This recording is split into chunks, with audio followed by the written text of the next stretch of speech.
Allah menyelenyapkan cahaya tersebut di dalam diri mereka.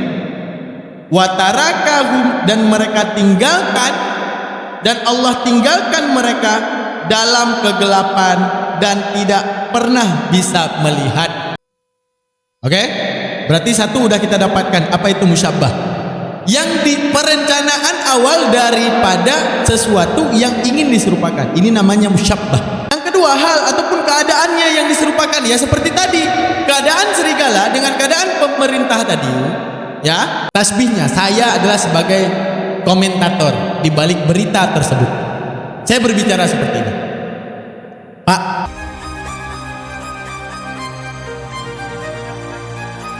sekalian, kita udah bahas beberapa ciri-ciri orang kafir dan ciri-ciri orang munafik. Nah, dimana kalau orang munafik tidak memiliki ciri orang kafir, tapi kalau orang kafir sudah pasti memiliki ciri orang munafik. Nah, dimana Allah semua ingatkan di dalam ayat-ayat, karena hari ini kita bahas Al-Baqarah ayat 17 ya. Nah, sebelum Al-Baqarah ayat 17 kita sudah melihat ciri-ciri daripada orang munafik dan orang kafir. Orang kafir itu selalu mengatakan kita bodoh, setelah kemudian pun kita suguhkan cara mereka berpikir. Dan saat mereka berpikir dan mereka menemukan benar apa yang kita katakan, lalu mereka itu menolak ataupun mendinal hal tersebut dengan perkataan kalian bodoh. Sering. Dan itu terjadi sesuai dengan apa yang diberitahukan oleh Al-Quran, bahwa bahkan nanti di alammu, artinya setelah Nabi Muhammad tiada, coba kalian buktikan semua dalil Tuhan. Apakah ini terjadi kepada mereka? Benar. Di mana mereka kita lihat di dalam komalnya saat mereka berdiskusi, saat mereka ada di ranah mereka sendiri, misalnya orang kafir, itu mereka selalu bilang, oh kadrun-kadrun ini botol lah gitu. Kadrun-kadrun ini aja nggak paham, kadrun-kadrun ini gini, kadrun-kadrun ini gitu. Padahal mereka ketika mencari kesalahan Al-Quran, mereka mengabaikan contoh daripada lawan diskusi. Lawan diskusi itu memahami jalur pemahaman Al-Quran itu di jalur Al-Quran itu turunnya di Arab. Dan mereka itu tidak akan pernah terbesit di hatinya demi mencari kesalahan Al-Quran, mempelajari segala ilmu Al-Quran, tidak. Akan tetapi yang datang daripada mereka itu tidak lain dan tidak bukan hanyalah kebencian daripada mereka, hingga mereka mencari dalih-dalih seputar keimanan mereka agar dianggap benar, sehingga mereka mencari fitnah terhadap Al-Quran. Nah, dan mereka akan bebal terhadap hal tersebut. Nah, orang munafik berbeda. Orang munafik itu di mulutnya dia beriman kepada Allah, di mulutnya dia beriman kepada Rasulullah, akan tetapi di dalam perlakuannya ini menunjukkan hal yang sangat berbeda, di mana seakan-akan tidak ada rasa takut daripada mereka terhadap Tuhan. Mereka berlaku di muka bumi seakan-akan mereka hidup selamanya, dan merekalah sendiri yang menentukan apa yang terjadi di bumi. Mereka hidup dalam kekhawatiran, kegelisahan, seakan-akan Tuhan tidak ada. Walaupun di mulut mereka mengatakan Tuhan, walaupun di mulut mereka mengatakan mengikuti Rasulullah. Di mana saat kita mengingatkan jangan kau lakukan keburukan, kezaliman di muka bumi ini, mereka teman-teman sekalian pasti akan menjawab, tidak, yang kami lakukan ini justru adalah kebaikan. Apa yang kamu ketahui? Kamu tahu apa? Kamu nggak akan tahu apa-apa. Sebenarnya yang aku lakukan ini adalah maslahah, kebaikan untuk kita semua. Itu mereka akan menjawab dengan hal tersebut, dan mereka membantah kalau mereka itu melakukan yang namanya kerusakan di muka bumi ini.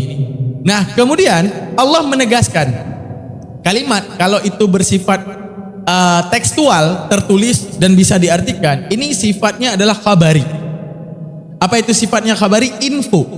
Tapi kalau itu bersifat perumpamaan ataupun sebuah sastra, ini maknanya jauh lebih keras. Ini maknanya jauh lebih jitu. Karena Al-Quran turun dalam bahasa Arab, di mana perumpamaan dalam bahasa Arab saat diutarakan ini memiliki arti penegasan yang kuat. Sama, misalnya saya bilang nih, ya, mana yang lebih tendensial? Tahu nggak tendensial? Mana yang lebih menekankan ketika saya bilang gini, kamu itu saya udah jelasin berkali-kali, kamu ndak paham. Oke, itu khabari, literlek, tekstual. Artinya apa? Ada seseorang yang setelah dijelaskan tidak paham. Oke. Mana yang lebih kuat kata-katanya dengan saya mengatakan, kamu itu ya, Otak kamu itu padahal setiap hari saya beritahukan sampai jutaan kali. Bahkan kamu tidak menangkap bahkan sekalipun itu. Nah, mana kalimat yang kuat? Mana yang kalimat lebih menegaskan bahwa dialah orang yang menutup akalnya untuk berpikir? Kalau saya bilang, kamu itu nggak paham-paham ya? Oke, informasi. Tapi kalau kita bilang 1 juta kali udah aku kasih tahu, masih bandel, kejadian kan? Nah, kata jutaan kali, padahal kita cuma ngomong hanya beberapa kali, tapi kita sematkan seakan-akan ini adalah perumpamaan yang keras.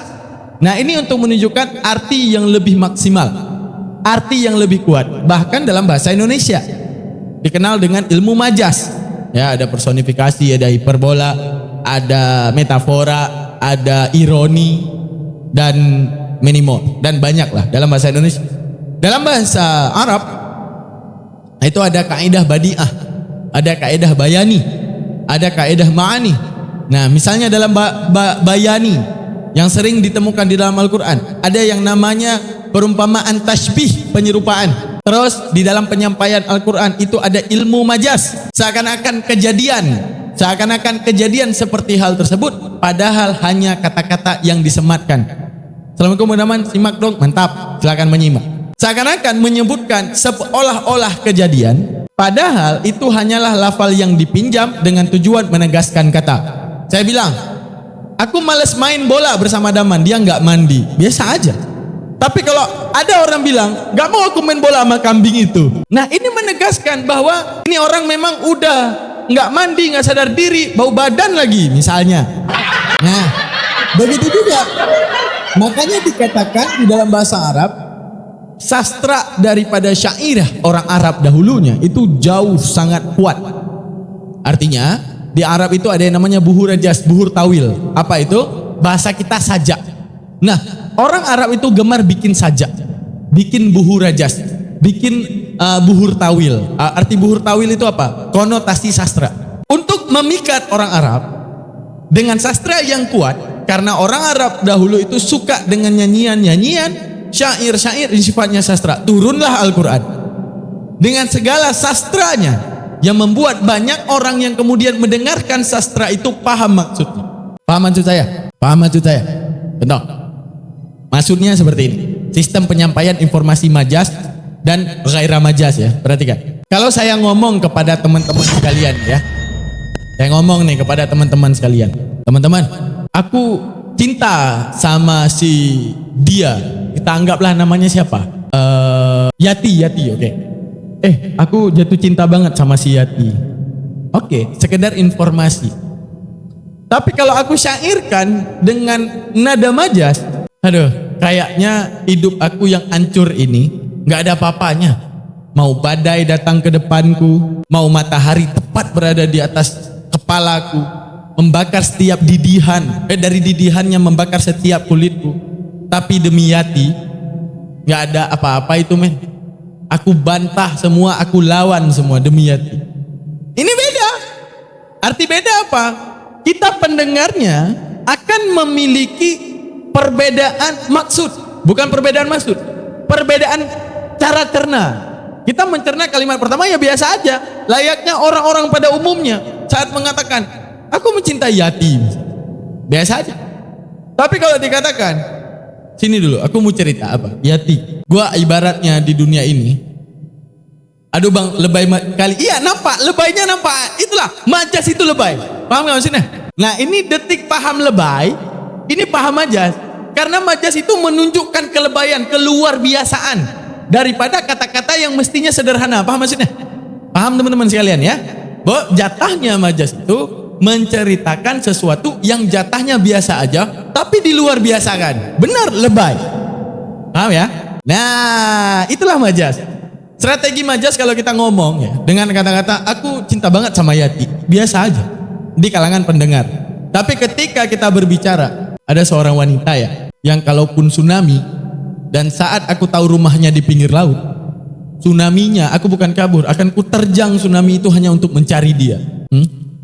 Laut emang seluas apa sih? Tapi ku seberangi semuanya kalau dia berada di seberang lautan.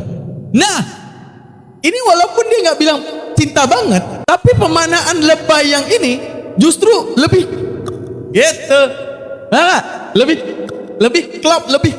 Nah, itulah majaz. Nah, di dalam bahasa Arab juga sama, teman-teman. Di dalam bahasa Arab dan kalamnya dan pendengarannya orang Arab, kata-kata Arjuna benar, akulah Arjuna. Itulah perbedaan agar kita tahu dulu ya. Perbedaan bagaimana kata-kata yang sifatnya literlek ataupun tekstual dengan kata-kata yang sifatnya majaz. Di mana kata-kata majaz ini lebih nampol, lebih masuk. Contoh ya. Oke. Perhatikan nih ya. Hari ini kita akan membahas majazul akli. Nah, jadi simak baik-baik. Majazul akli ini dia syarat penyerupaannya itu berada di akal. Yang diserupakan bukan sebuah objek, tapi yang diserupakan adalah kejadian. Nah, ini berat. Jadi butuh pemikiran yang sempurna, teman-teman, diperhatikan. Are you ready, teman-teman? Ready? Are you ready? Nah, kalau udah ready, udah siap catatannya, udah siap untuk berpikir, kita masuk. Ready ya? Ini udah nampak belum? Lah elah, enggak. Aduh. Kita udah ready, ininya enggak ready. Ayo loh. Woi, capture device. Nah, alhamdulillah. Kata kuncinya yang diserupakan adalah kejadian. Oke, kita bahas dulu syarat ya. Kita bahas dulu syarat majaz. Oke, simak baik-baik dan dicatat. Syarat majaz di dalam Al-Quran dan bahasa Arab dan bahasa manapun. Saya mengidentifikasi sepertinya semua bahasa memiliki syarat yang sama. Saya mengidentifikasi bahwa setiap daripada bahasa itu memiliki syarat yang sama. Dan saya punya alasan untuk membicarakan hal tersebut. Nanti saya bilang ya. Oke, perhatikan. Oke, kita masuk kepada syarat hal itu perumpamaan ataupun syarat umpama. Dalam bahasa Arab dinamakan dengan syarat majaz. Oke, syarat majaz ataupun syarat perumpamaan yang dinamakan dengan tasbih. Nanti dalam majaz berbeda nanti. Nah, syarat tasbih ataupun sebuah perumpamaan, keduanya itu pertama, wajibnya ada yang namanya musyabbah. Oke, catat dulu baru kita terangkan. Yang kedua, syarat tasbih itu harus ada yang namanya musyabbah bih. Oke, catat dulu biar paham. Terus ada yang namanya adat tasbih. Oke, adatut tasbih. Yang keempat, ada yang namanya wajah syabbah. Nah, simak ini dan dicatat. Syarat daripada majaz harus ada musyabbah, bukan majaz. Syarat daripada tasbih harus adanya musyabbah, musyabbah bih, adatut tasbih dan wajah syabbah. Ini screenshot aja ataupun di ini nanti dicatat. Oke. Kita kasih contoh. Daman seperti kambing. Tasbih ya. Nah, ini kita lupakan dulu majaznya. Kita bahas tasbih dulu. Biar ngerti tasbih baru kita masuk majaz.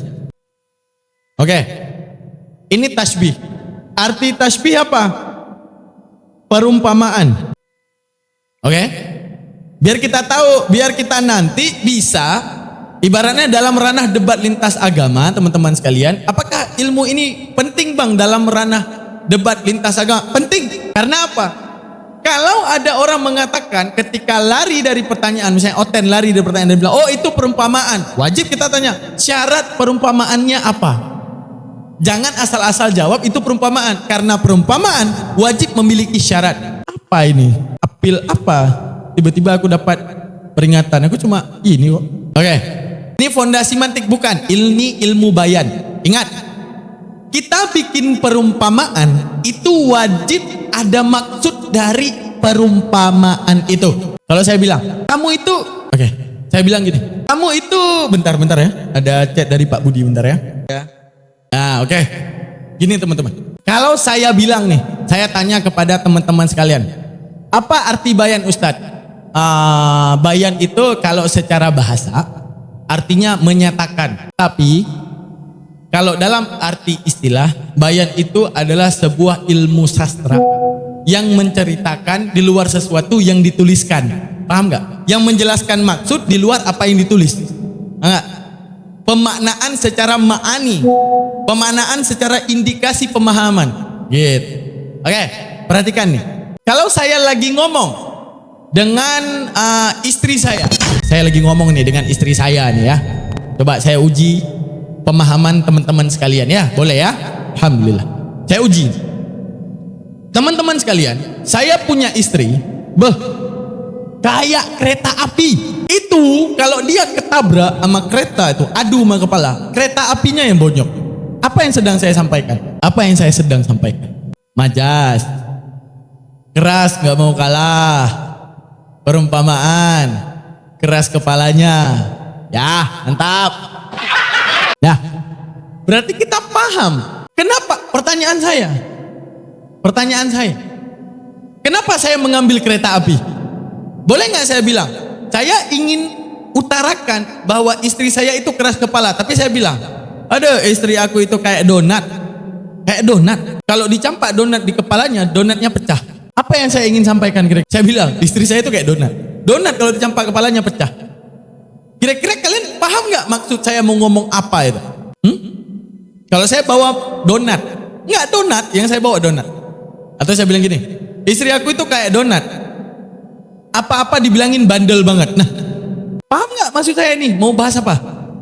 Nggak masuk kalau donat karena lembek. Mantap, alhamdulillah. Ya nggak paham. Nah, kenapa antum-antum semua bisa mengatakan tidak paham? Karena apa? Perumpamaan yang saya ambil enggak nyambung. Di luar maksud yang saya ingin utarakan. Benar nggak? Nah, oke. Atau saya bilang, istri saya itu kalau lagi mukul kayak donat kelebihan tepung, kebanyakan tepung. Kena di bahu, nggak bisa napas saya. Ini apa yang saya mau bilang? Coba teman-teman, mukulnya keras, bukan bogemnya padat. Nah, saya kok dipukul tuh, gitu.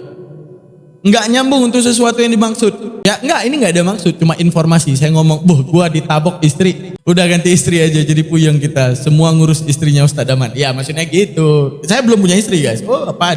Dah, teman-teman.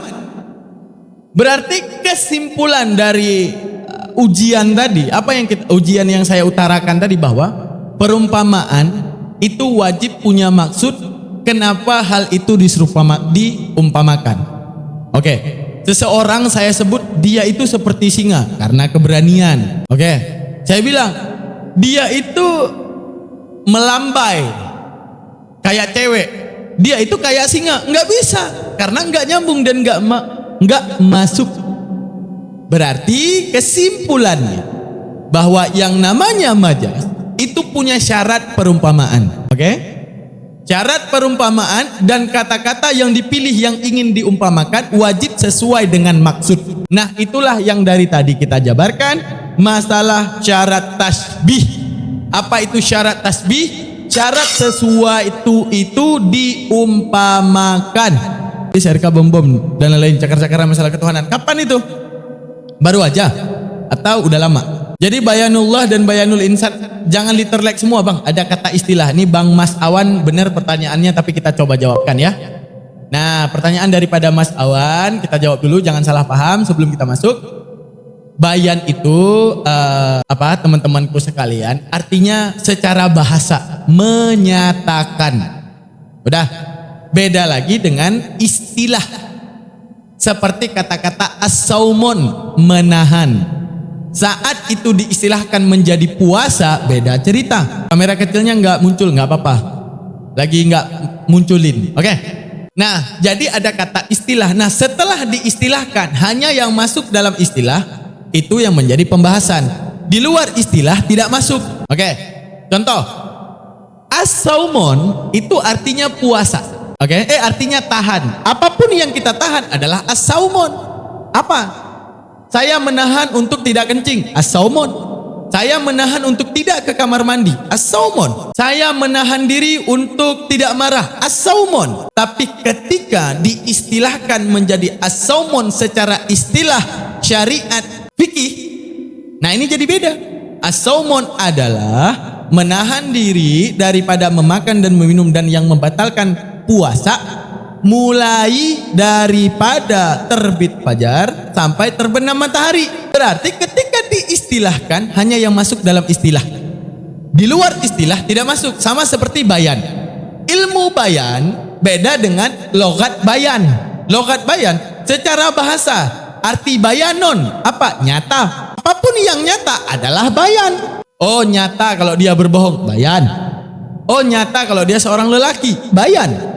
Oh nyata kalau dia itu lagi lapar, bayan. Oh udah nyata ternyata kucing itu mencakar, bayan. Tapi ketika bayan diambil jadi sebuah nama studi, nama pembelajaran, maka hanya yang masuk ke dalam istilah saja. Di mana bayan itu menceritakan segala sesuatu penjabaran daripada sebuah kalimat di luar maksud daripada literlek kalimat tersebut. Kalimat menulis ini maksudnya berbicara lebih luas. Paham maksudnya? Kalimatnya berbicara ini tapi maksudnya jauh lebih luas. Nah, kalau kalimat literlek, aku melihat Yati yang cantik. Ya udah itu literlek, Yatinya cantik. Oke. Tapi kalau saya bilang aku tadi melihat matahari yang cahayanya terang, bibirnya menggunakan lipstik yang sangat merona. Aku memandangnya hampir lupa diri. Cahayanya itu masuk ke relung hati. Dan pipinya yang merah itulah yang membuat aku hari ini tak bisa tidur. Nah itu bayan. Artinya menuntut kita bukan memahami secara tekstual, secara maksud si pembicara. Oh ini kecintaan dia nih, lagi berbunga-bunga hatinya nih sama si Yati nih.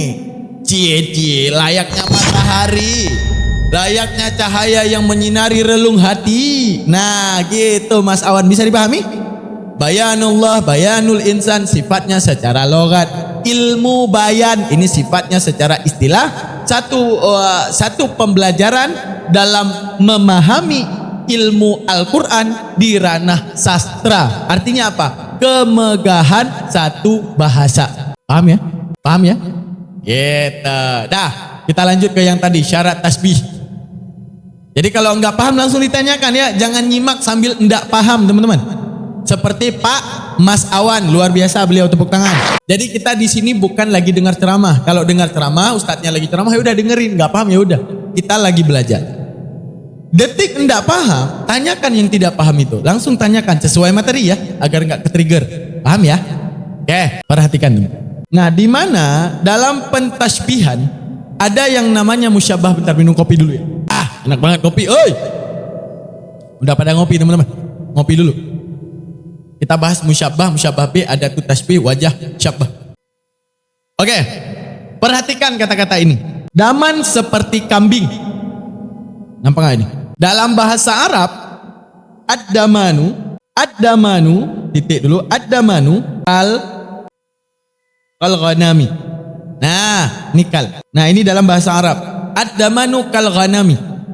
Saya ngomong, daman seperti kambing. Musyabah yang diserupakan. Oke. Mana musyabah ini? Yang direncanakan untuk menjadi perumpamaan. Ini namanya musyabah. Oke? Berarti satu udah kita dapatkan. Apa itu musyabah? Yang di perencanaan awal daripada sesuatu yang ingin diserupakan. Ini namanya musyabah. Yang kedua, musyabah bih. Udah. Apa itu musyabah bih? Bercerita tentang target perumpamaan. Target ataupun objek, target perumpamaan. Oke, target perumpamaan. Ini yang kedua, musyabah bih. Ini wajib ada. Artinya dua aspek ini wajib ada dalam perumpamaan. Contoh, boleh nggak teman-teman saya uji lagi teman-teman untuk berpikir? Perhatikan, boleh nggak saya ngomong? Kamu tahu nggak daman itu seperti? Boleh nggak? Saya ngomong nih, apa yang antum pahami? Kalian tahu nggak sih daman? Daman itu seperti? Boleh nggak? Tidak, karena tidak tercapai maksud. Oke. Atau sebaliknya, ada target yang diserupakan, tidak ada perencanaan awal yang ingin diserupakan ataupun subjek yang ingin diserupakan. Saya ngomong, seperti kambing. Handai As baru saja bersedekah 100.000. Assalamualaikum, berkah ilmu. Masya Allah, jazakallah, udah rezeki selamanya. Oke, jazakallah ya, yang udah berinfak. Teman-teman, saya ngomong seperti kambing. Aku bilang, Akimoto seperti kambing. Bisa? Bisa? Tidak bisa. karena tidak sempurna.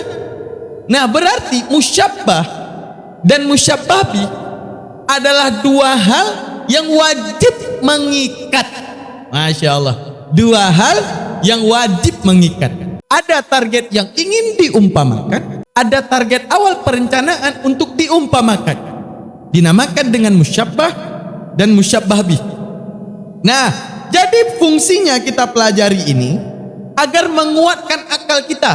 Kalau ada orang yang tiba bilang, misalnya kita ngomong mauted, oh itu perumpamaan bang, tanya kepada dia, apa yang sedang ingin kamu umpamakan, apa subjeknya, apa objeknya, sehingga sahlah perumpamaan. Paham? Alhamdulillah, semoga paham ya. Nah, jadi pentingnya kita pelajari ilmu tasbih ini, bahkan di setiap bahasa punya adat perumpamaan ini agar kita bisa tahu.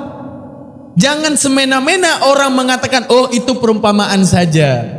Nah, ada orang ngomong, misalnya, wahai istriku, kutalak engkau 3. Oke, itu jatuh talak. Itu jatuh talak. Oke, jatuh talak. Terus bilang, bang, bukannya kita udah cerai? Kapan kita cerai, dek? Kan kemarin itu abang bilang, abang talak aku 3. Oh, itu perumpamaan saja. Batal. Anjay. Tidak sah perumpamaan. Karena apa? Tidak ada syarat umpama. Paham maksud saya? Jangan kita nanti bisa mengelabui hukum di luar ketentuan sebuah hukum dan keberlakuan sebuah hukum. Contoh, bukannya kamu udah cerai sama suami kamu? Enggak, dia bilang pas dia ngomong talak 3 kemarin itu perumpamaan. Kira-kira jatuh talak ataupun tidak, teman-teman? Silakan dijawab. Ada suami nih ngomong, kutalak engkau 3. Dah. Besok ketemu, dek, kenapa adik nggak pulang-pulang tadi malam ngambek sama abang? Lah kan abang bilang talak 3 adik. Oh, itu perumpamaan saja. Jatuh talak ya. Banyak yang ngomong jatuh talak ya. Oke, saya tanya syaratnya nih. Saya tanya syarat. Pertama, dalam pandangan ilmu bayan, kenapa jatuh talak? Ini ilmu bayan dulu, baru ilmu fikih. Semangat Bang Daman, jazakallah yang telah menyemangati. Dalam ilmu bayan, perhatikan ilmu apa yang saya tanya. Dalam ilmu bayan, ilmu sastra, kenapa jatuh talak? Mana musyabbah? Nggak ada tasbihnya. Bener. Karena menyatakan talak. Jawaban Bang SLY udah bener, tapi bukan dalam ranah ilmu bayan. Karena mutlak nggak ada perumpamaan. Itu oke lah. Ini yang saya tanya dalam kaidah ilmu ya. Perhatikan sekali lagi. Jawaban Kimoto ini pemenangnya. Nah, ini pemenangnya, mana dia? Nah, ini beliau jawabannya, pemenangnya. Karena tidak sempurna syarat tasbih, karena nggak ada musyabbah dan musyabbah bih. Benar, tepuk tangan. Oke. Nah, dalam kaedah bayan ataupun dalam kaedah tasbih enggak masuk, enggak bisa berarti itu masuk ke dalam perumpamaan. Karena syarat umpamanya tidak ada. Sehingga kita jangan tertipu. Enggak ada, Bang, tetap jatuh talak, Bang. Abang ngomong itu tanpa syarat perumpamaan, sehingga enggaklah masuk perumpamaan. Oke, saya bilang lagi. Saya bilang, dek, adik mau kemana? Ya mau ke pasar. Ya, saya mau ke pasar. Adik pulang jam berapa? Mungkin nanti malam. Kenapa lama kali di pasar? Sambilan mau arisan. Ya udah, pergilah adik. Seperti sudah kutalak saja ya, adik ya. Kira-kira jatuh talak ataupun tidak? Dalam kaedah bayan. Enggak jatuh talak. Mantap. Kenapa enggak jatuh talak? Karena syarat kaedah. Sekali lagi. Mithlu syai', ghairu syai'. Apa itu? Permisalan daripada sesuatu bukanlah sesuatu tersebut. Saya bilang, Akimoto seperti singa. Pertanyaan saya, apakah Akimoto adalah singa? Bukan. Seperti jatuh talak saja ya, Dek. Benar.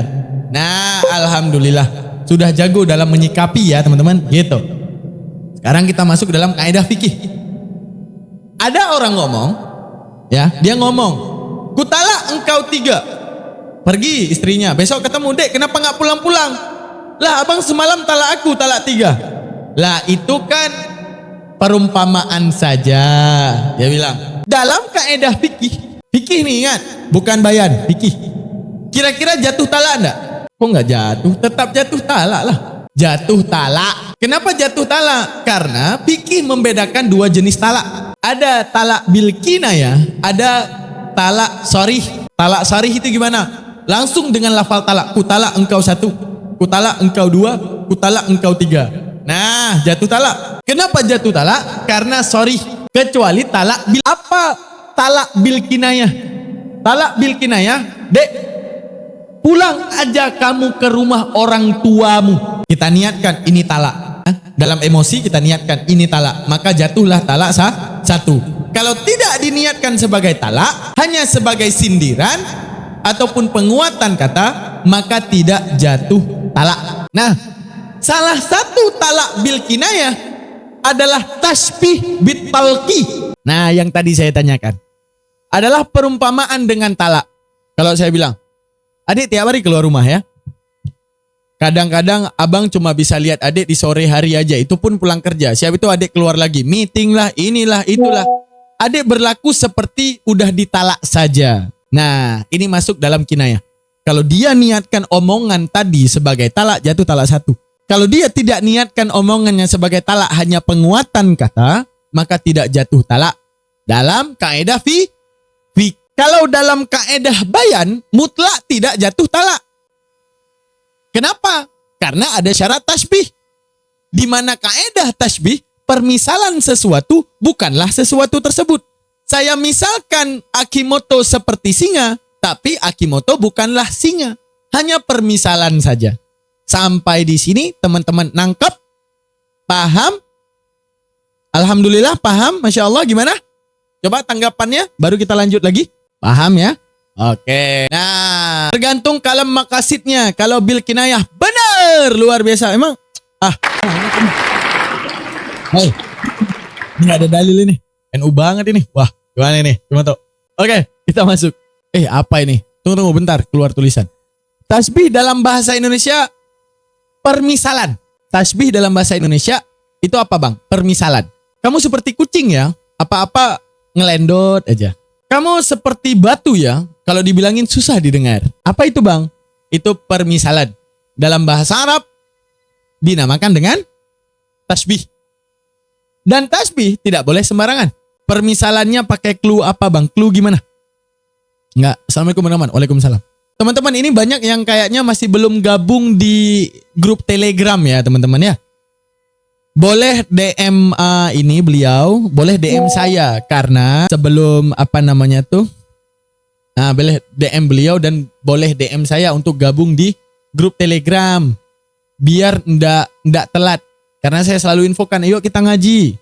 Kalau ada ilmu yang harus saya share ke grup, saya share gitu teman-teman. Ya.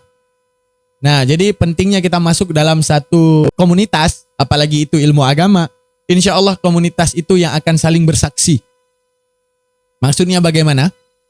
Ketika ada hisapnya antum yang mungkin kurang, nanti anggota daripada yang bersaksi kepada antum adalah orang yang baik.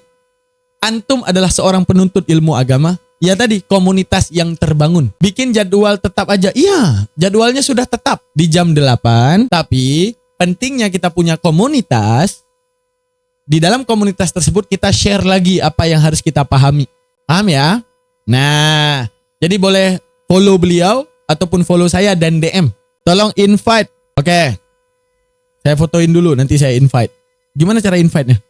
Ngerti juga. DM aja, Bang, nanti saya kasih grup, saya kasih linknya aja. DM saya, Bang, SLY ya. DM saya. Nanti kalau bertasbih apa maksudnya, guru? Beda. Tasbih pakai sya, tasbih pakai sin. Beda ya. Tasbih dengan tasbih dua hal yang berbeda. Tasbih perumpamaan, tasbih sabbah apa tasbih? Subhanallah. Nah, subhanallah mensucikan Allah arti tasbih. Nah, kalau tasbih menyerupakan ataupun memberikan perumpamaan. Oke, beda sin dan sya dalam bahasa Arab. Oke, lanjut ya. Teman-teman sekalian, kita lanjut. Kok white? Ini dia. Tadi udah paham ya musyabbah dan musyabbah bih. Oke. Selanjutnya, dalam kaedah tasbih itu wajib ada poin yang ketiga, adat tasbih. Apa itu adat tasbih? indikasi penyerupaan. Contoh dalam kalimat ini yaitu kata seperti. Seperti. Untuk memahami bahwa itu tasbih, maka wajib ada tasbih. Oke? Dalam bahasa Arab contoh ad-damanu kal, ini ada tasbih kal ghanam. Nah, ini ada musyabbah bih, ada tasbih. Nah, di sini ada musyabbah bih, target perumpamaan MB, saya buat kode MB musyabbah bih, dan ada tasbih. AT, ada tasbih. Oke? Nah, syarat daripada tasbih tersebut. Selanjutnya, yang paling penting adanya wajatut tasbih. Apa wajatut tasbih? Maksud perumpamaan. Wajib adanya adatut tasbih. AT harusnya pakai huruf kal, Bang. Adatut tasbih. Benar, ada ini, ada kal di sini. Ad-damanu kal ghanam. Oh, harus pakai huruf kal. Enggak, ada satu lagi. Ad-damanu mithlu.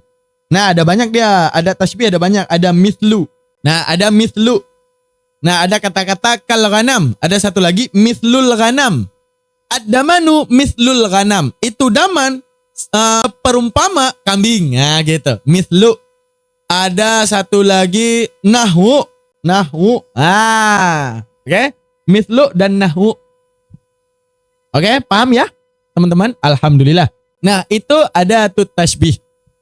Yang paling penting, yang terakhir, wajah. Nah, ibarat bagaikan seperti. Oke, benar. Nah, wajah syabbah adalah maksud dari perumpamaan itu. Apa? Daman seperti kambing. Apa saya bilang? Apa? Karena bau badan. Nah, ini yang dinamakan dengan wajah syabbah. Oke? Wajib adanya wajah syabbah. Arti wajah syabbah, maksud hal itu diumpamakan. Paham? Paham? Ah. Oke. Saya uji lagi, teman-teman. Saya uji lagi. Kamu itu seperti batu ya, apa-apa kepleset. Apakah sah menjadi sebuah perumpamaan? Tidak sah. Tidak. Alasannya tidak. Oke. Tidak. Oke. Tidak. Siap. Alasan tidaknya, apa yang cacat dari perumpamaan itu? Saya tanya, tunggu. Jangan lu jawab. Oke. Pertama, adakah musyabbah di situ? Kita uji nih pelan-pelan. Ada tasbihnya ngaco, bukan ada wajah syabbah. Oke, ada musyabbah ya. Oke. Apa musyabbahnya di situ? Wajah syabbahnya nggak cocok, benar. Batu, salah. Saya tanya musyabbah dulu nih. Ingat kalimatnya, kamu seperti batu ya. Apa-apa kepleset. Nah, saya tanya nih pertama. Musyabbahnya apa? Makanya catat. Kalau nggak dicatat, nggak tahu apa itu musyabbah. Kamu. Benar. Kamu musyabbah. Bagus. Oke, musyabbah. Kamu. Kedua, ada tasbih. Apa? Ada tasbih di situ. Coba teman. Ada tasbih. Batu, salah. Bang Musafi, seperti. Oke, ini ada ke arah. Bagus. Bang Musafi, bagus. Oke, seperti. Nah, makanya catat. Dibilangin catat. Kagak catat ini nih. Nah, ini kagak catat nih. Hah? Kalau kagak catat ngomongnya tiup aja. Tiup, keluarin mulut. Apa? Keluarin suara. Ngomong asal tiup aja. Dah. Oke, ada tasbih ada ya. Musyabbah bihnya apa? Musyabbah bih. Betul. Oke, betul. Oke. Tepuk tangan. Terus. Next. Wajah syabbahnya apa? Wajah tasbih kepleset. Kepleset, bener. Oke. Cacat daripada tasbihnya terletak pada cacat. Ini syaratnya udah. Syarat rukun. Rukun tasbihnya udah bener. Ada musyabbah. Ada musyabbah bih, ada adatut tasbih, ada wajah syabbah. Oke. Cacatnya di mana? Cacatnya dimaksud atau pada kata-kata terpleset ataupun dinamakan dengan ghalatut tasbih. Apa itu ghalatut tasbih? Perumpamaan yang salah.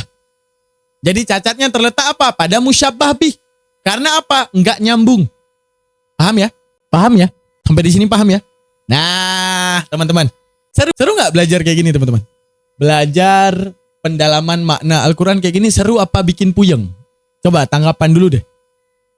Seru ya, alhamdulillah ya. Makanya saya sebelum saya bahas ayatnya, lebih identiknya kita bahas dulu ilmunya. Ilmu yang ada di ayat tersebut. Baru kita masuk di ayat gitu.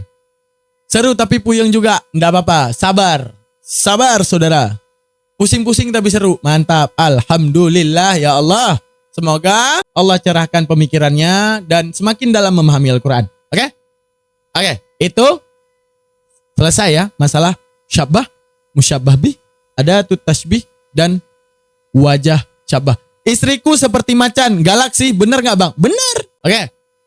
Istriku seperti macan, kenapa? Galak banget. Bener. Karena apa? Wajah syabbahnya sempurna. Dan maksudnya sempurna. Nah, itu wajah syabbah. Selesai ya. Wajah syabbah. Nah, sekarang udah paham ya di wajah syabbah sekarang. Nah, ini baru masuk kepada konsep ilmu ma'ani. Nah, tadi kan ilmu bayan ya. Nah, tadi kan menjelaskan studi pembelajaran bayan. Bayan itu apa? Berbicara tentang rukun sastra. Dah. Bayan itu berbicara apa? Rukun sastra. Bagaimana sastra itu bisa kebentuk dan dinamakan istriku seperti anak mertuaku. Itu bukan tasbih, itu tawatu namanya. Oke, kita angkat case ini seru nih. Ini ya case-nya ya, perhatikan ya case-nya ya. Kita angkat aja case-nya, seru nih, seru. Bagus.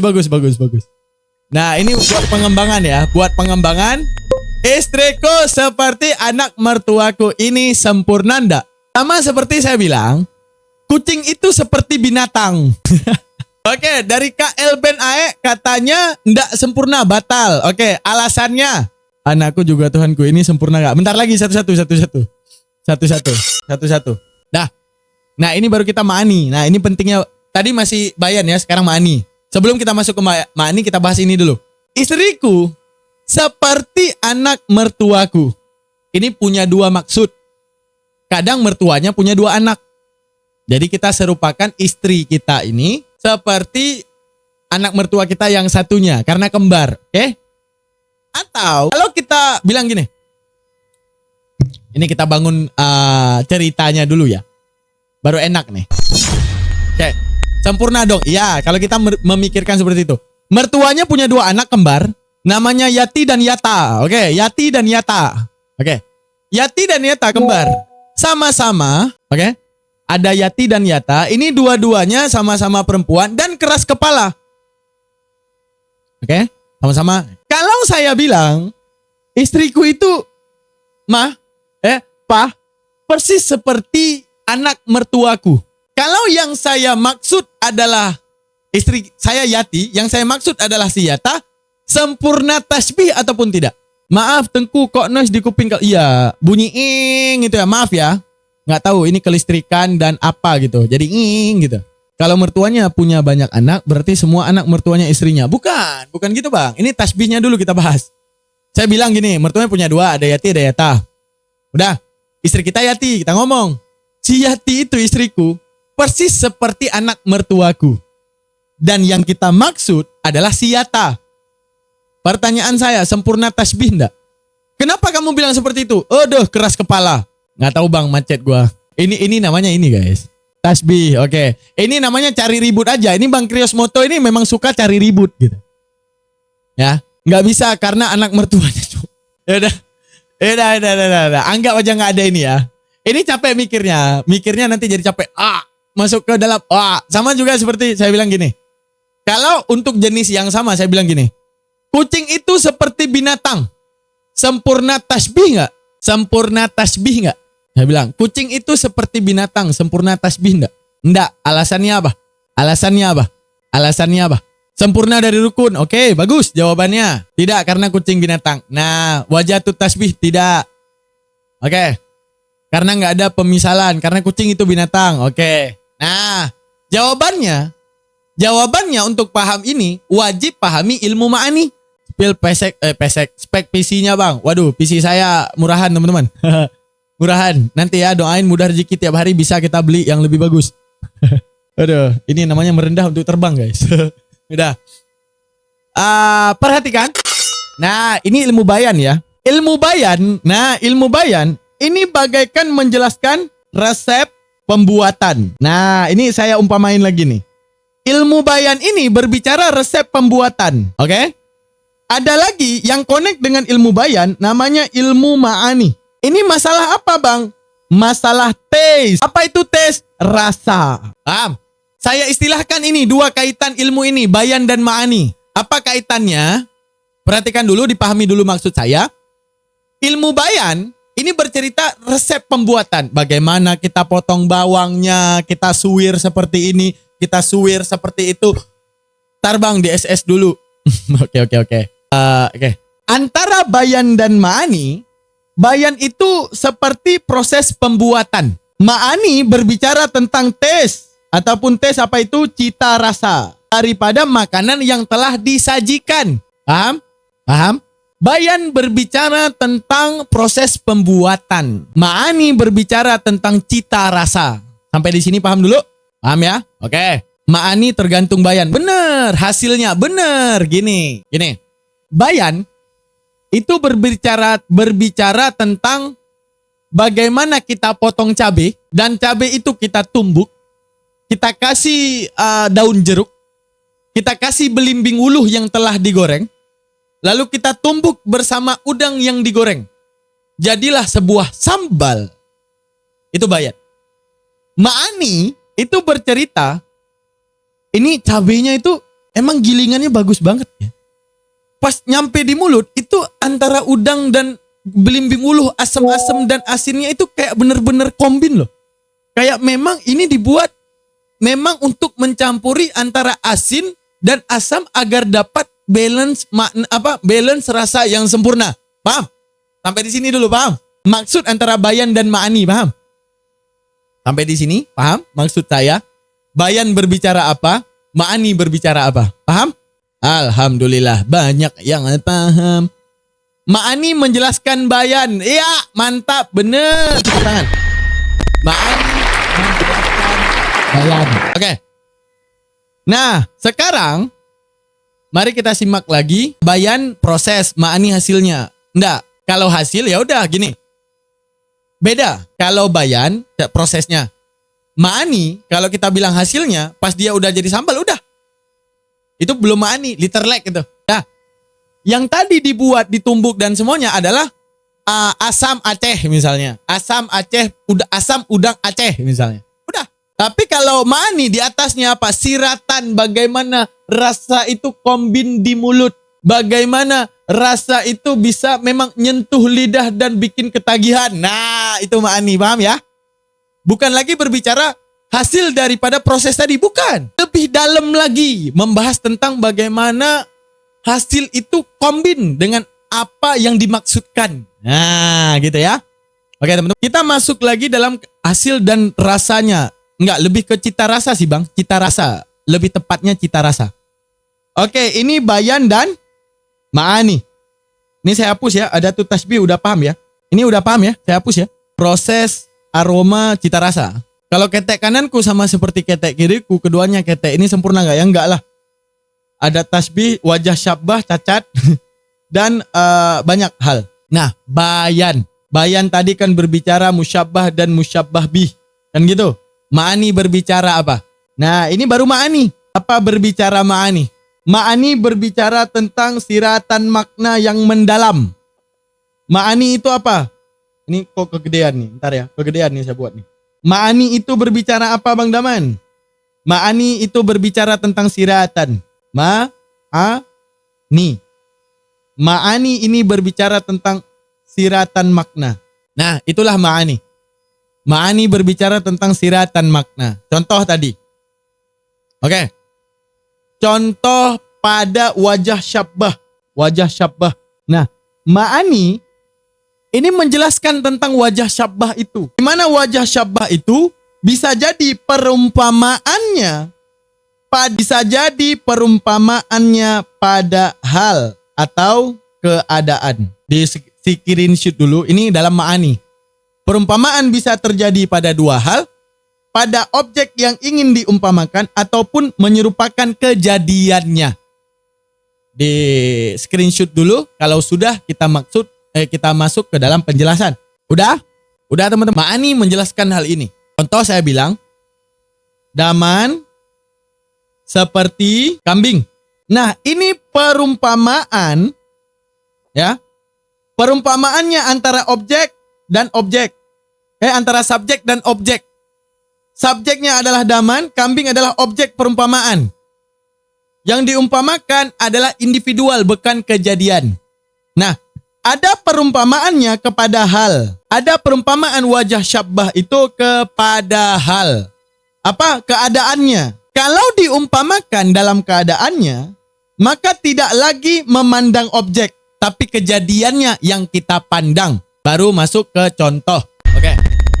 Kalau subjek yang diumpamakan dengan objek, saya ngomong, Akimoto seperti singa. Ini antara subjeknya Akimoto dan objek yang diumpamakan, target perumpamaannya adalah singa. Objeknya yang dipandang. Ada perumpamaan itu yang berupa peristiwa. Saya bangun contohnya. Saya bangun contohnya kepada teman. Masyarakat Indonesia dan para influencer. Ingat kasusnya dulu. Pencicip rasa. Benar Bang Bima, benar. Perhatikan ini. Yang wajah syabahnya bukan objek. Tapi wajah syabahnya adalah kejadian. Apa itu wajah syabah? Wajah syabah adalah maksud diumpamakan. Kejadian. Bagaimana? Saya ngomong. Ya, perhatikan. Kejadian, ingat dulu case dan kejadiannya. Ingat ya kejadiannya ya. Ingat ya. Kejadiannya, para influencer dari TikTokers menggalang donasi. Dan berhasil mengumpulkan donasi 20 miliar untuk disumbangkan kepada korban banjir Padang, Sumatera, dan Aceh. Lalu, pemerintah menegaskan dan pemerintah juga menginformasikan kepada setiap daripada influencer dengan perkataan, ini influencer ini sok jago. Kan kami ada sebagai pemerintah juga bisa untuk memberikan dan menyalurkan dana. Dan kami masih cukup kuat kok. Kenapa masyarakat tidak menyerahkannya saja kepada pemerintah? Oke, case-nya udah paham? Case-nya dulu udah paham? Pemerintah tanya, ini kok influencer ini lebih bisa dipercaya? Akhirnya mereka galang donasi, pemerintahnya ngerasa tersindir dan mengatakan, kita masih sanggup. Percayakan kepada pemerintah. Itu dana donasi kalian akan dialokasikan dan diberikan kepada orang yang lebih bermanfaat setelah diaudit oleh pemerintah. Gitu. Udah? Paham sampai sini kejadiannya? Oke, coba sebutin dulu kejadian, info apa yang sedang saya sebutkan. Baru nanti saya bilang perumpamaannya. Coba, info apa yang sedang saya sebutkan? Bencana alam, salah. Penggalangan dana, masih salah. Nah, ini. Musibah banjir, salah. Galang dana, bukan, salah. Pemerintah ingin meregulasi penggalangan dana. Oke, benar. Lebih tepatnya, pemerintah ingin meregulasi penggalangan dana yang dilakukan oleh subjek is influencer. Gitu. Enggak, ini belum perumpamaan. Oke. Berarti yang ingin saya umpamakan, nih saya ngomong. Perseteruan pemerintah sama influencer, tepat. Dah, perhatikan, ini kita masuk ke tasbihnya. Tasbihnya, saya adalah sebagai komentator di balik berita tersebut. Saya berbicara seperti ini. Pak, seperti halnya Bapak kalau pernah melihat serigala. Serigala itu selalu percaya kepada sang alpa daripada serigala tersebut. Serigala tersebut di mana adatnya serigala tersebut itu berburu menggunakan kawanan dan dipimpin oleh sang alpa daripada serigala tersebut sebagai pemimpin kawanan. Tapi Bapak tahu nggak? Ketika ada kawanan yang berpisah daripada sang alpa, ini membuktikan bahwa kawanan sudah tidak mempercayai sang alpanya lagi sebagai pemimpin perburuan.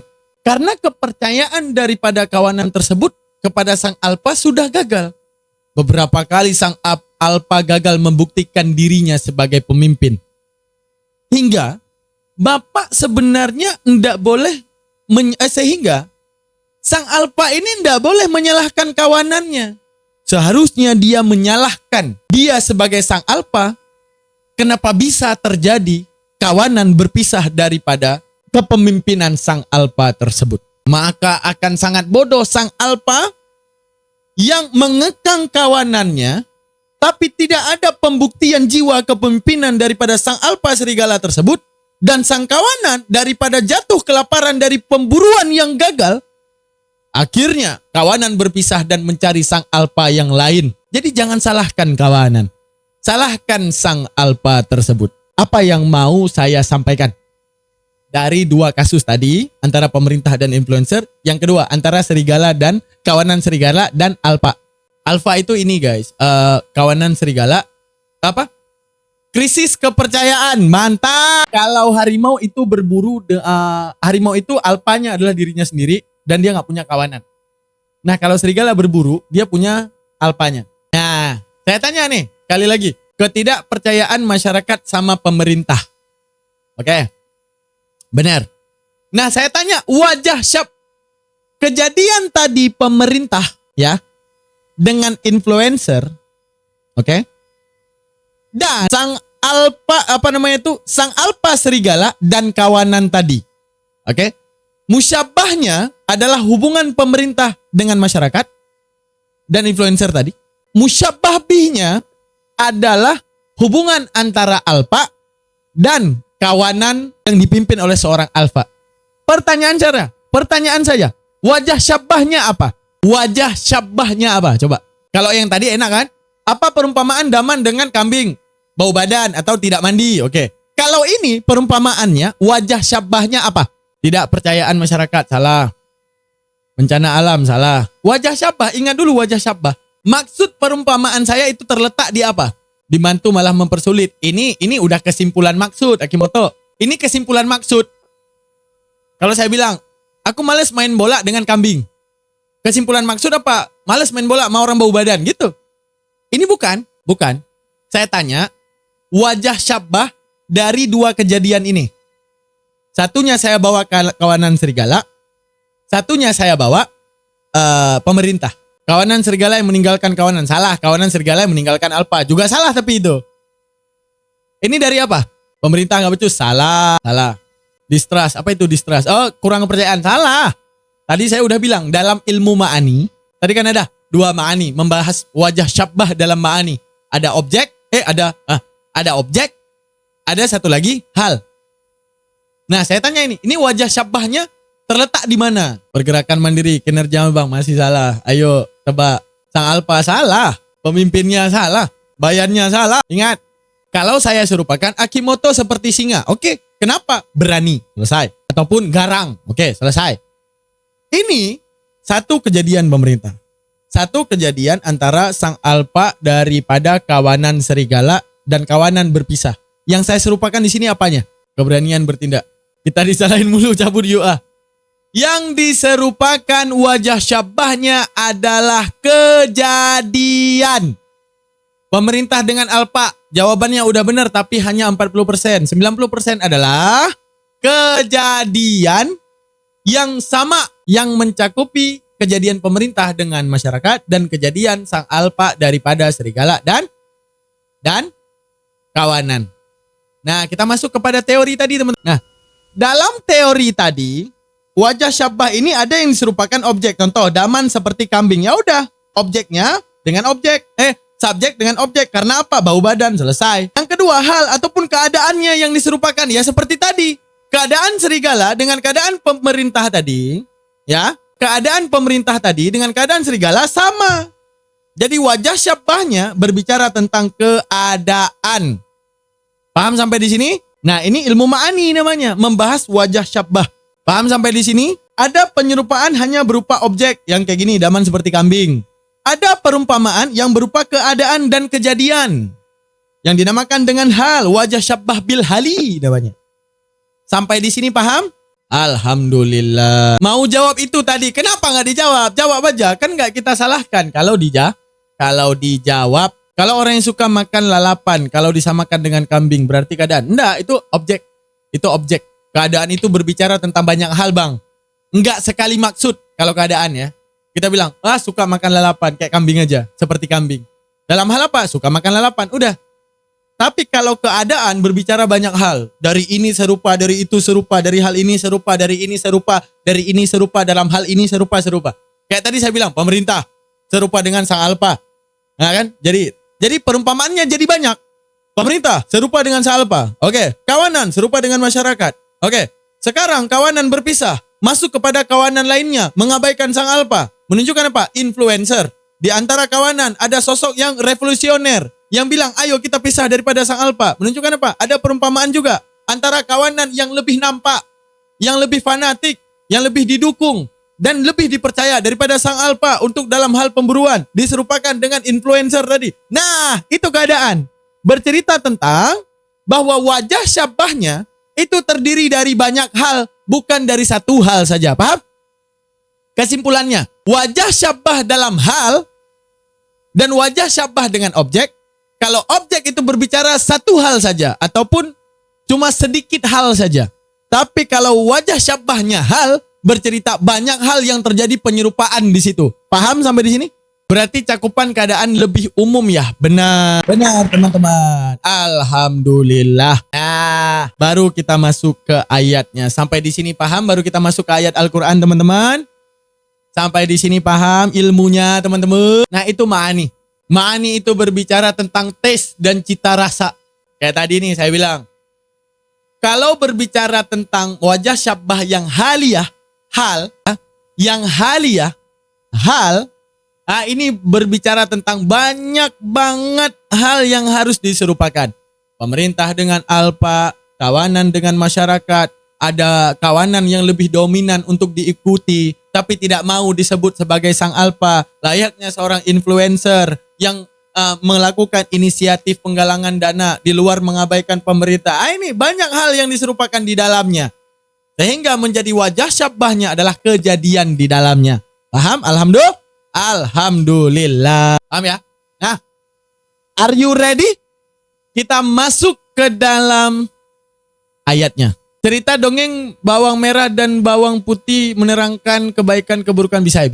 Udah mau jam 10 tapi enggak apa-apa. Kenapa emang jam 10? Yang penting ilmunya dulu dipahami. Kita masuk ke ayatnya. Gini, kalau ilmunya udah dipahami, ayatnya mudah. Artinya mudah, kejadiannya tuing langsung kita dapat. Ya, kejadiannya di dalam ayatnya kita langsung dapat pemahamannya. Oke, perhatikan. Diserupakannya begitu banyak Ustadz, benar. Mudah dan mudah ilih, benar. Sungguh One Piece, ya bang. Ya, kita masuk. Bismillahirrahmanirrahim. Mathaluhum kamathalil ladzi istawqada nara. Falamma adaa'at ma hawlahu zahaballahu binurihi. Allah bilang, permisalan mereka itu, perumpamaan mereka itu seperti permisalan orang-orang yang datang untuk menyalakan api. Falamma adaa'at.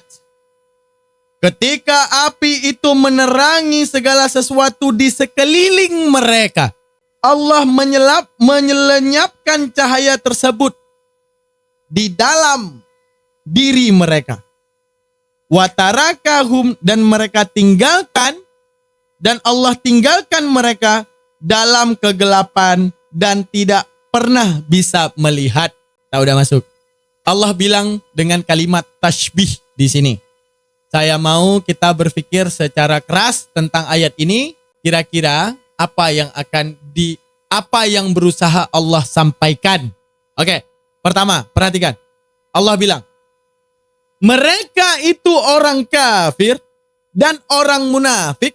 Mereka itu orang kafir dan orang munafik. Dan setelah api itu nyala dan bersinar hingga menyinari sekeliling mereka, lalu Allah tarik cahaya daripada api tersebut. Lalu Allah lenyapkan api tersebut dari hadapan mereka. Oke? Dari hadapan mereka. Dan tinggallah mereka dalam keadaan buta, keadaan gelap, dan tidak dapat melihat. Apa yang ingin Allah sampaikan dalam ayat ini? Coba perhatikan metode tasbihnya. Pertama-tama, di sini ada kata mereka itu seperti orang yang menyalakan api. Oke. Apa musyabbahnya dan apa musyabbah bihnya? Mereka itu siapa? Orang kafir dan orang munafik. Orang kafir aja biar mudah. Orang kafir itu seperti orang yang menyalakan api. Mana musyabbah, mana musyabbah bihnya. Musyabbah orang kafir nyamar beriman, nggak disebutkan di sini nyamar beriman, nggak ada. Orang yang nyamar beriman itu munafik. Orang kafir itu seperti orang yang menyalakan api. Musyabbahnya apa? Tapi Bang Cicit udah bener ya. Musyabbahnya orang kafir, musyabbah bihnya seperti menyalakan api. Oke. Ada wajah syabbahnya apa? Ya Bang, ya. Selamat. Wajah syabbahnya apa? Ayo teman-teman sekalian. Ayo berpikir wajah syabbahnya apa? Orang kafir itu seperti orang yang menyalakan api. Musyabbahnya menyalahkan api, bukan menyalakan Bang. Wajah syabbahnya apa? Berusaha api sebagai penerang. Hampir masuk. Ingat, musyabbah itu tidak hanya musyabbah yang sifatnya objek. Ada musyabbah yang sifatnya keadaan. Wajah tasbih Allah lenyapkan api dan membiarkan. Salah, itu masih belum masuk ke situ. Kita masih bahas satu persatu. Api itu penerangan yang sangat berguna, tapi Allah cabut. Masih salah. Karena apa? Itu masih ke objek. Ingat, musyabbah bih itu wajah tasbih itu tidak hanya bercerita objek, bercerita keadaan. Maka dalam ilmu ma'ani kita harus tahu keadaan yang serupa di sini apa. Kalau enggak, kita enggak bisa menyelami makna Al-Quran. Nah gitu guys. Coba keadaan menerangi sekelilingnya. Antara dua dulu. Orang kafir seperti orang yang menyalakan api. Sampai situ dulu. Jangan sampai ke cahaya yang dihilangkan. Enggak usah. Ke situ dulu. Orang kafir seperti orang yang menyalakan api. Oke, dipikirin dulu. Saya kamar mandi dulu. Kabar. Wajah syabbahnya sama-sama menyalahkan api. Bener, APII ya. Orang kafir itu menyalahkan APII ya. Bener gak? Bener. Menjadikan api untuk dirinya. Ini masih belum nangkep kejadiannya. Ingat. Kita harus meninjau. Orang kafir itu bagaikan orang yang menyalakan api. Maka kita harus mencari hubungan. Oke? Apa hubungan? Agar kita tahu maksud Allah kepada orang kafir, kita tahu dulu Allah memisalkan orang kafir ini seperti orang yang menyalakan api. Maka noise dengung ya, nggak apa-apa. Dengung ya, coba aku dengerin. 1, 2 suara dicoba, nggak apa-apa, dengung dikit. Parah bre, cek ulang. Lah di kepala tapi, nah. Oh iya parah coy. Ayolah, asli dengung parah. Ini biasanya kabelnya ya. Udahlah, gini aja dulu ya. Udah, nanti kita pikirin. Yang penting ilmunya dulu. Kurang paham per audioan. Kayaknya udah aman deh. Ya gak sih? Ih. Oh iya. Masih tapi lanjutin aja. Oke lah. Oke teman-teman. Mereka itu kata Allah seperti orang yang menyalakan api. Nah, maka kita harus tahu dulu. Orang menyalakan api. Nah, kita harus tahu tujuannya, alasan menyalakan apinya, sifat daripada apinya, baru kita tahu maksud. Oke. Orang kafir itu seperti orang yang menyalakan api. Oke, berarti orang yang menyalakan api, pertama, saat dia merasa gelap dan dia penasaran untuk mencari terang. Dan dia menyalakan api. Maka wajah syabbahnya berbicara keadaan. Orang kafir itu di saat diterangkan tentang kebenaran, mereka itu nangkep, kata Allah. Mereka itu paham. Mereka itu tahu kebenaran. Mereka itu memikirkan apa yang kamu katakan.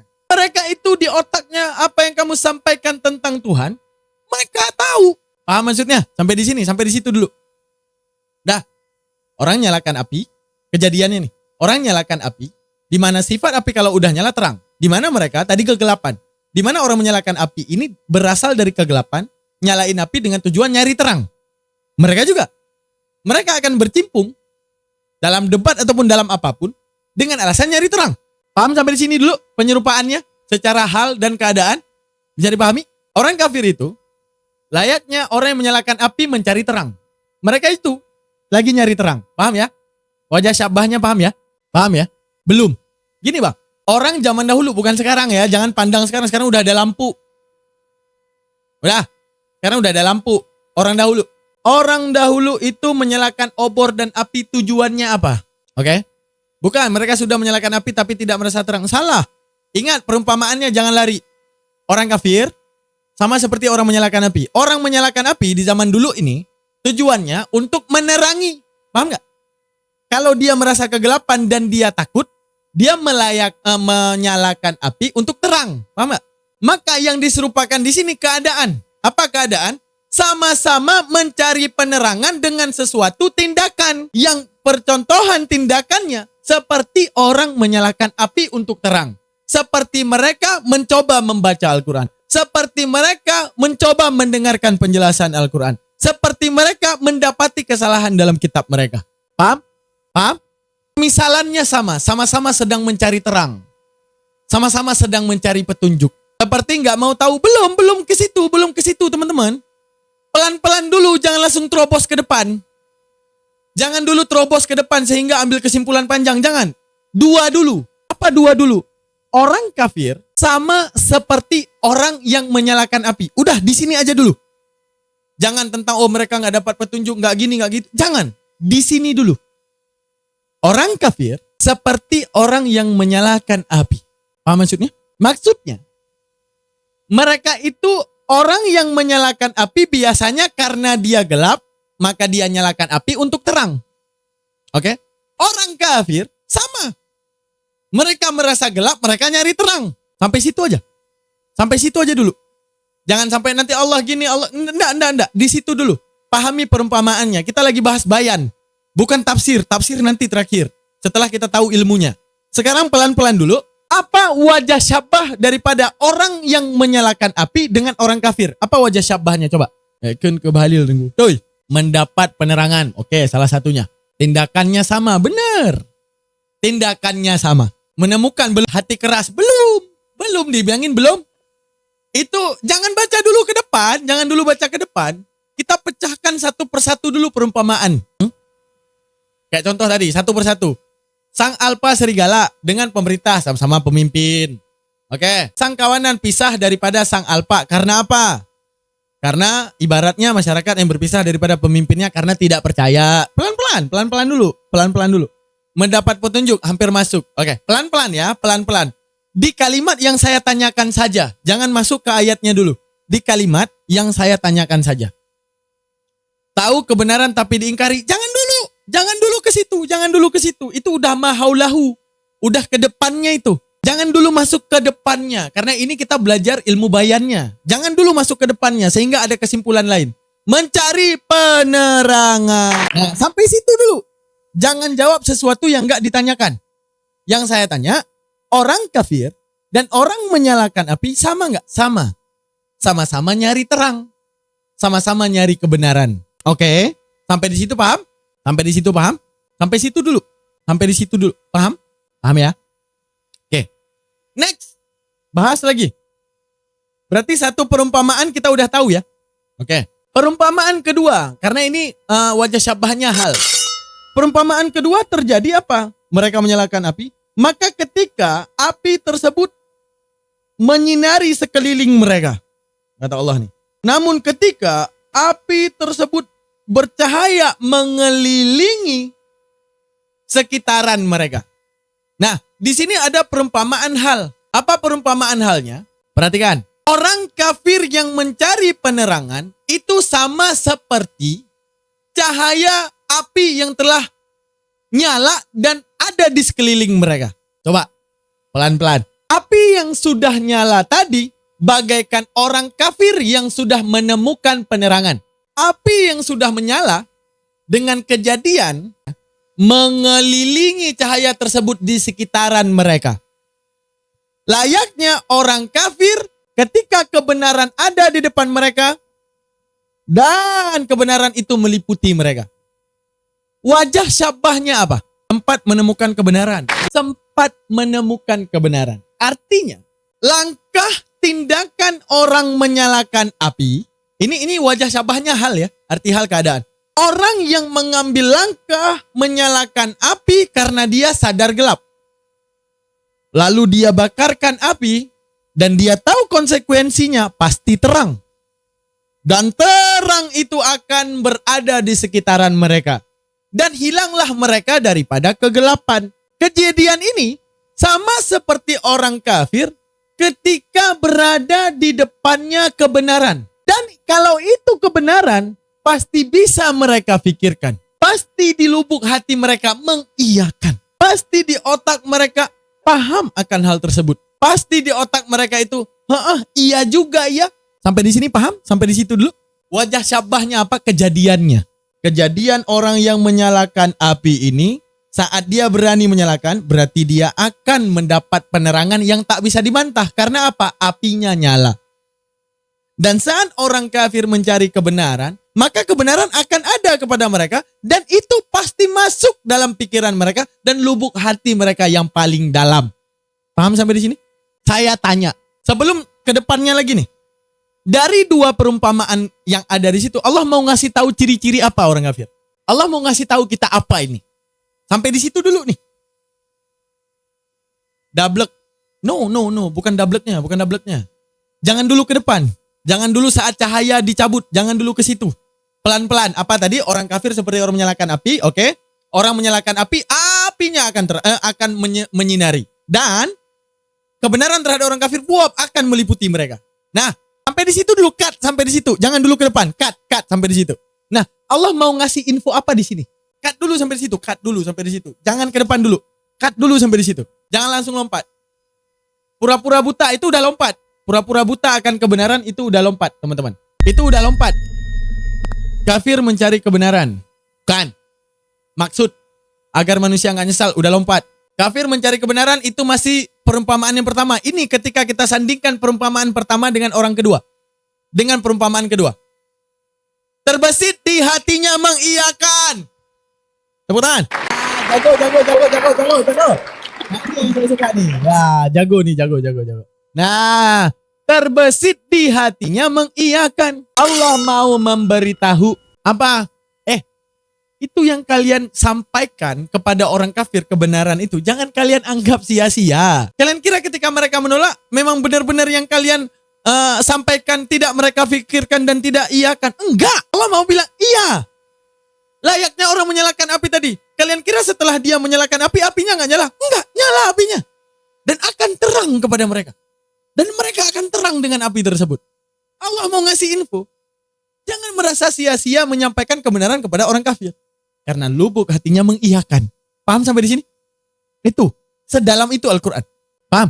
Sedalam itu Al-Quran kalau kita paham sastranya. Jadi kan kita dalam ranah debat lintas agama, ketika kita ngasih pola pikir kepada mereka, Tuhan itu sebab yang tak diawali.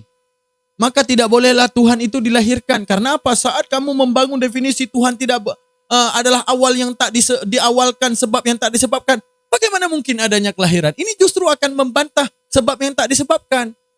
Dua yang kontradiksi tidak bersatu pada satu waktu. Gerak dan diam. Bolehkah gerak dan diam pada satu waktu? Tidak bisa. Maka saat gerak bukan diam, maka saat diam bukan gerak. Saat maha awal, maka bukanlah kelahiran. Maka saat kelahiran bukanlah maha awal. Nah, jangan merasa ragu menyampaikan ini. Di hati mereka, kata Allah, seperti orang menyalakan api. Sadarlah, orang kalau udah menyalakan api, dan api itu nyala, pasti terang. Enggak bisa kalian tolak api nyala terang, enggak ada. Enggak bisa. Ini Allah mau kasih tahu ini kepada kita. Jangan sampai kamu kira orang nyalain api, enggak terang. Enggak, tetap terang. Karena itu konsekuensi. Nyalain api, apinya nyala, terangnya ada. Enggak mungkin nyalain api, apinya nyala, tetap gelap. Enggak mungkin. Pasti akan terang. Haulah sekelilingnya. Allah mau bilang, orang kafir ini, mereka cari kebenaran. Nah, detik mereka cari kebenaran, jangan kalian anggap hatinya tidak membenarkan. Jangan kalian anggap otaknya itu tidak berpikir dan mengiyakan. Mereka iyakan. Paham sampai di sini? Luar biasa kan Al-Quran kalau udah kita selami maknanya. Apalagi kita hari ini membahas masalah wajah syabbah bil hali ya, halnya. Hal wajah syabbah. Nah, artinya kebenaran itu mereka pikirin dan mengiyakan, kata Allah. Layaknya konsekuensi orang menyalakan api. Api dinyalakan, enggak mungkin terang enggak ada. Pasti terang ada. Kebenaran mereka cari, enggak mungkin kebenaran itu enggak ada di hati mereka. Pasti ada, kata Allah. Luar biasa Al-Quran. Jadi kalimat segitu luasnya luar biasa. Lanjutkan lagi. Ahaballahu binurihim. Dan Allah cabutkan cahaya api tersebut. Dan tinggallah mereka dalam kegelapan dan tidak bisa melihat. Nah, Baru kita masuk kepada maksud yang terakhir. Saat mereka sudah menyalakan api dan terang, tapi mereka seakan-akan menganggap terang api itu bukan manfaat. Oke, kalau memang itu anggapan kalian terhadap penerangan ini, Allah cabut apinya, tinggalkan lagi dalam gelap. Ayo buta lagi dalam kegelapan. Kalau memang kebergunaan api ini tadi engkau mencari terang, dan engkau tidak merasa terang, oke, baiklah, tinggallah dalam kegelapan. Itulah mereka. Paham di sini? Kesimpulannya teman-teman. Allah mau bilang bahwa setiap orang kafir ini, setiap penerangan, setiap kebenaran yang datang di hati mereka, yang datang di kepala mereka, jangan ragu. Mereka pasti berpikir, mereka pasti mengiyakan. Tapi karena kebebalan mereka, menganggap terang itu bukan terang. Menganggap cahaya itu bukan cahaya. Oke, Allah katakan, lihat orang yang menganggap api bukanlah penerangan. Akan ku lenyapkan api tersebut. Akan ku hilangkan kebenaran tersebut di hati mereka. Detik itu hilang, kebenaran dan cahaya itu hilang, apa yang terjadi? Gelaplah mereka.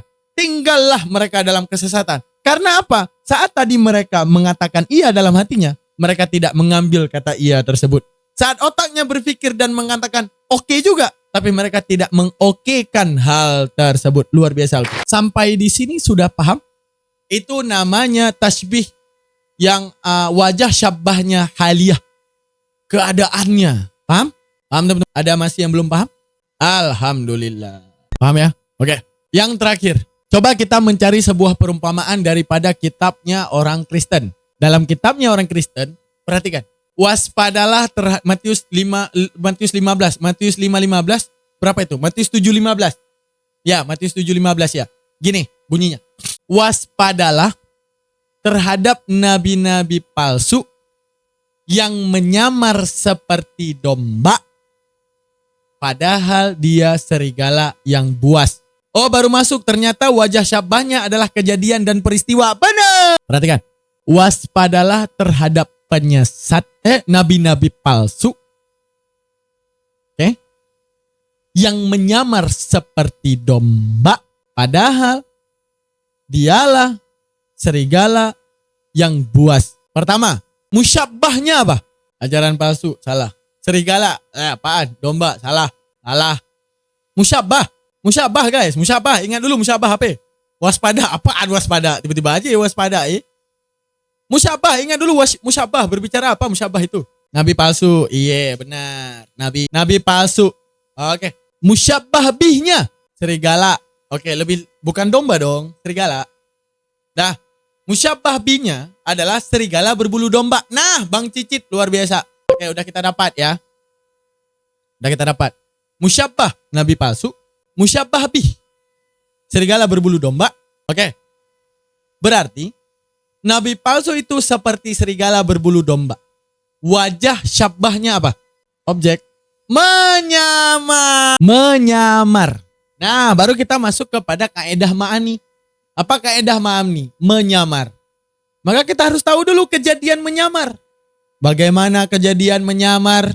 Bagaimana peristiwa penyamaran? Baru kita bisa masuk kepada maksud. Itu kaedah ma'ani. Dalam ilmu bayan, masalah wajah syabbah. Oke, perhatikan.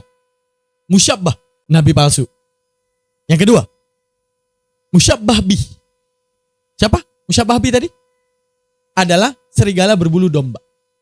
Wajah syabbah adalah penyamaran. Kejadian peristiwa penyamaran. Pertanyaan saya, apa yang sedang diinfokan dalam ayat tersebut? Wajah syabbahnya adalah peristiwa. Di mana? Coba. Teman-teman yang jawab dulu, berpikir dulu sejenak. Coba.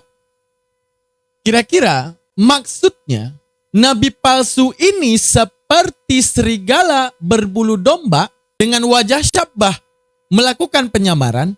Maksudnya apa? Ada nabi palsu menyamar jadi domba padahal dia serigala. Ada nabi palsu, akan ada seorang yang seakan-akan murid Yesus tapi dia aslinya penyesat. Maka daripada pemahaman tersebut, misalnya itu mereka tujukan kepada Nabi Muhammad, masuk enggak? Enggak. Kenapa? Sejak kapan Nabi Muhammad jadi kawanan domba dan mengakui dirinya Nasrani? Ada enggak? ataupun mengakui dirinya adalah bagian daripada domba tersebut. Tidak pernah. Berarti batallah Nabi Muhammad sebagai nabi palsu. Karena musyabbah dan musyabbah bihnya dan wajah syabahnya enggak kena sama sekali Nabi Muhammad. Kenapa? Kenapa enggak kena, teman-teman? Enggak kena karena batallah Nabi Muhammad kan jauh, itu salah satunya. Karena tadi ingat, wajah syabahnya adalah melakukan penyamaran di antara kawanan domba. Sekarang penduduk Arab Nasrani atau bukan? Saat Rasulullah menyampaikan Islam di Arab, Nasrani apa bukan? Bukan. Maka batallah diksi penyamaran. Berarti Yesus ingin sampaikan, carilah dalam kawanan dombamu. Jangan kamu anggap setiap domba adalah domba. Kadang tanpa kamu sadari yang kamu anggap dia adalah domba, padahal dia punya niat busuk ingin memangsamu dari dalam dengan menggunakan pakaian domba. Maka wanti-wanti Yesus kesimpulannya adalah, maka wanti-wanti Yesus kepada muridnya adalah, jangan kamu percaya salah, waspada, bukan waspadanya, kagak ada. Kalau kalian nih jadi yaudah gini. Kalian jadi murid Yesus nih, aku Yesusnya. Aku ngomong, waspada kalian ya. Nanti akan muncul nabi-nabi palsu. Ciri-cirinya, dia akan berada dalam kawanan domba. Kalian nggak sadar, yang kalian lihat dia adalah domba. Padahal dia adalah serigala yang buas. Oke, saya udah sampaikan ini informasi kepada kalian. Terus saya mati nih. Kalian sebagai muridnya ngapain? Waspada, oke. Kepada siapa waspadanya? Investigasi, benar. Kepada orang sekitarnya. Domba, kakak ade, ngapain ke domba? Waspada kepada orang yang di mulutnya mengatakan iman. Paham maksudnya? Waspada kepada orang yang mengatakan aku beriman. Waspada. Karena pengakuan beriman adalah pengakuan bisa jadi benar dia adalah domba. Bisa jadi dia sedang mengatakan iman agar dipercaya jadi domba. Paham sampai di sini? Paham? Nah, makanya kalau kalian antum semua sudah pelajari ilmu tasbih, kalau Anda pahami ilmu tasbih, pertanyaan yang paling akurat dalam ayat tersebut saya tanya. Pasti kita akan menanyakan, Yesus memberikan ciri-ciri dan menyerupakannya dengan serigala yang berbulu domba. Berarti adanya ketidaksadaran daripada domba, ada serigala penyusup yang nampak seperti domba. Tanyakan kepada mereka, siapa penyamaran ini? Kalau dia bawa-bawa Nabi Muhammad, enggak masuk. Karena syaratnya tadi penyamaran. Sehingga tekan di penyamaran. Karena apa? Ini wajah syabbah. Di mana perumpamaan sesuatu terhenti di atas wajah syabbah. Karena perumpamaan sesuatu wajib mencakupi wajah syabbah. Enggak bisa ditolak wajah syabbahnya. Maka tekan di wajah syabbah. Karena sistem informasinya ngasih tahu maksud daripada wajah syabbah. Paham sampai di sini? Alhamdulillah, pengajian kita sangat panjang malam ini. Semoga menjadi manfaat untuk antum semua. Jangan hanya seakan-akan mendengarkan ceramah. Catatkan. Pertama, pahami. Kalau anda paham nanti nonton di YouTube lagi. Ajarkan kepada anak antum pemahaman malam hari ini ataupun kepada siapa saja yang antum kirakan ini adalah ilmu yang sangat bermanfaat. Alhamdulillah. Ya. Dan satu lagi, jangan lupa gabung di DM ya. Jangan lupa DM saya di TikTok. Ya, doa. DM saya nanti bilang gini, Bang Daman, saya mau gabung di grup tele. Nanti saya kasih link gabungnya.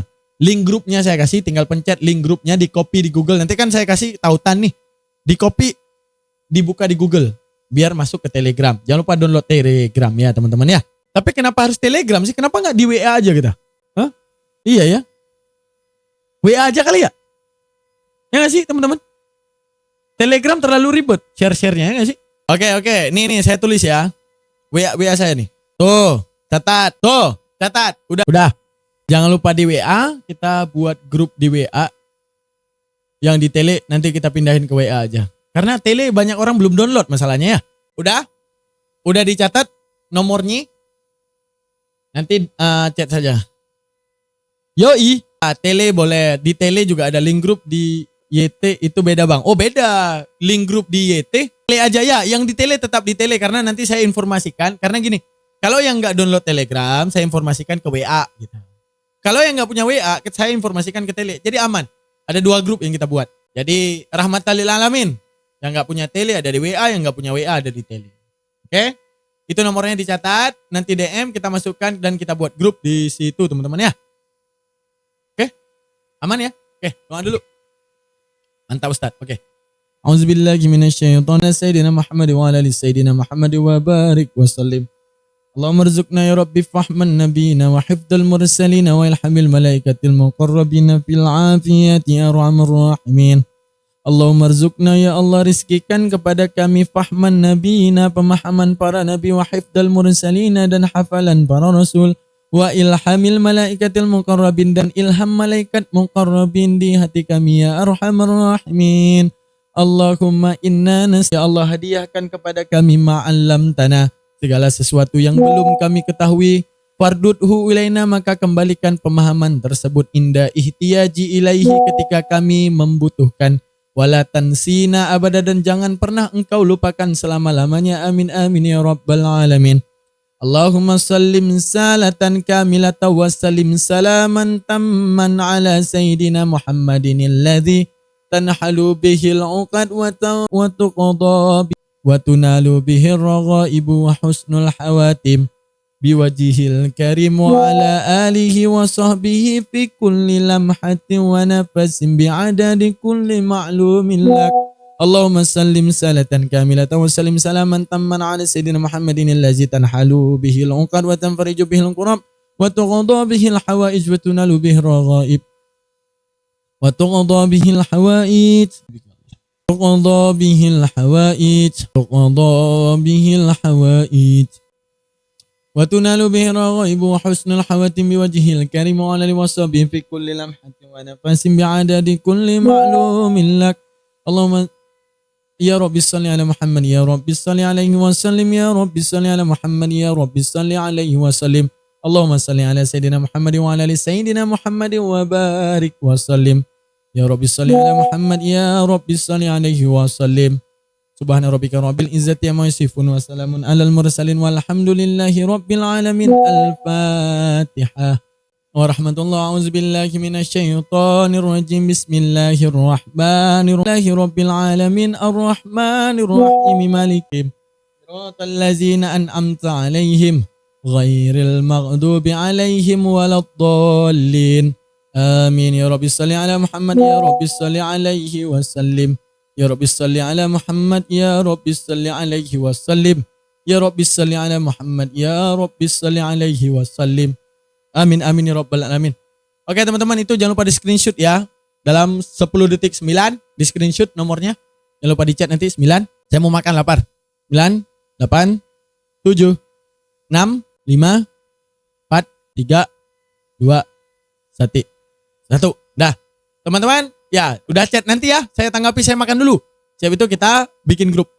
Aman ya? Oke, dadah teman-teman sekalian. Subhanakallah wa bihamdika asyhadu an la ilaha illa anta astaghfiruka. Saya chat apa guru? Chat apa aja. Yang penting bilang aja chat gabung Ustaz gitu. Izin turun. Ya, Bang. Jazakallah. Bye. Assalamualaikum warahmatullahi wabarakatuh.